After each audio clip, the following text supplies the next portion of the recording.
licitar. E até para a gente entrar numa forma um pouco mais técnica, e aí eu já faço um convite também para quem está assistindo, vir numa boa, prestando atenção nos detalhes, né? Porque eu acho que mais pra frente a gente vai poder falar sobre isso, mas tem muita gente que talvez já tenha sinais de que o jogo não está fazendo bem e talvez às vezes se recuse, né?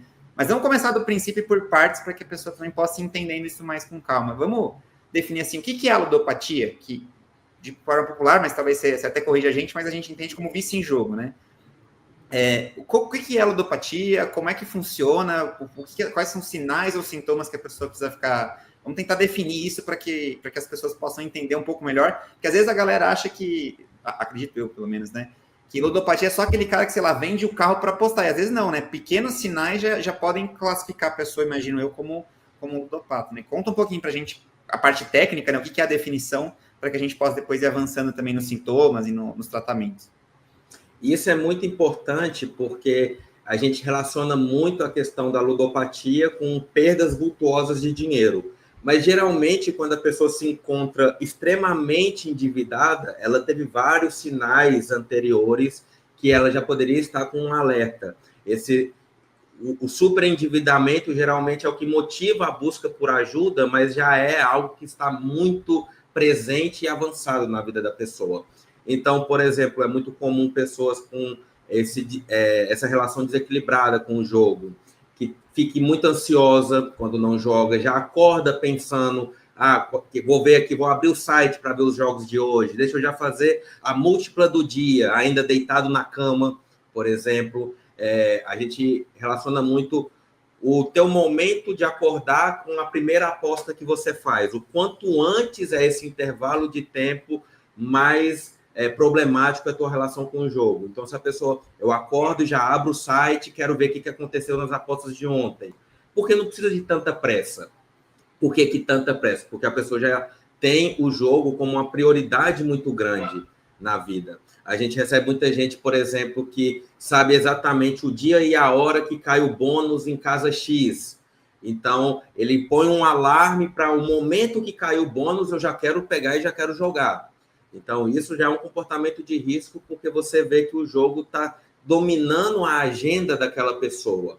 Uma irritabilidade quando não está jogando, uma agressividade quando precisa parar de jogar, ou quando perde um dinheiro. Uma coisa que é muito comum é o pensamento de perseguir as perdas, que as pessoas nas apostas esportivas falam muito, né? Se você perdeu, não tente fazer um martingale, não tente dobrar, não tente apostar em qualquer coisa, head é normal, não tente recuperar essas perdas. E esse é um padrão comportamental muito comum em pessoas com problemas com o jogo. Não aceitar essas perdas e a ausência do controle do impulso. Então, vem a vontade, antes da pessoa conseguir raciocinar sobre essa vontade, ela já está jogando. Então, existem 9 critérios no DSM, que é o Manual de Diagnósticos, e se a pessoa apresentar 4 desses critérios, ela já tem um critério diagnóstico para fazer um diagnóstico de ludopatia, que é principalmente essa ausência de controle, mentir para as pessoas próximas sobre sua relação com o jogo, falar que já parou ou que joga de vez em quando, mas não é. Ter dívidas do jogo é um padrão muito claro, não necessariamente de ludopatia, mas de problemas com o jogo, porque a gente tem a ideia de que se você está endividado com o jogo, se você está jogando com um dinheiro que você não tem, isso já é uma relação problemática, porque nenhum tipo de relação saudável e equilibrada, você vai se endividar para manter esse comportamento. Não é nem sobre ser lucrativo ou não, mas se você não tem dinheiro, você não vai apostar. Você não pode apostar com dinheiro que você não tem, porque o risco de perder e você ficar muito pior. Então, quando a pessoa se põe nesse risco e não consegue avaliar o risco que ela está se colocando, ela, não, o mais importante para mim é apostar. Até um pensamento, vou pegar esses 10 mil de empréstimo aqui, porque aí eu vou fazer 15 e já pago e fico com 5. Isso é um pensamento que não avalia o risco, e se eu perder os 10? Aí eu estou com menos 10 em vez de mais 5. E uma pessoa com um comportamento equilibrado, ela consegue fazer essa análise de risco, e a ponto de você, não vou pegar.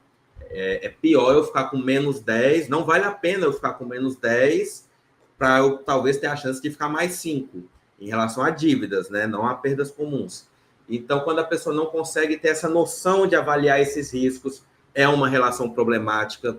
Quando ela começa a ter insônia, ter horários de jogo. Eu gosto de jogar 8 horas da noite. Eu gosto de madrugada, porque de madrugada paga mais. Então, quando a pessoa começa a colocar essas rotinas no jogo, e uma coisa que é muito importante, que é quando você começa a não respeitar os limites que você mesmo se impôs. Então, por exemplo, hoje eu vou apostar no máximo R$500. E aí você perde os 500, não, vou mais 100. Então, isso aí já é uma flexibilidade muito perigosa de por que você combinou consigo mesmo, que era 500, e agora você tem que ir mais. E não só do dinheiro, mas do tempo também. Hoje eu não vou apostar, hoje eu vou apostar tanto tempo, hoje eu vou jogar por tanto tempo, mas você, no período que está jogando, não, vou continuar, quero continuar. Então, um fator que a gente leva muito em consideração é o quanto você consegue respeitar ou o quanto você não respeita os próprios limites que você põe.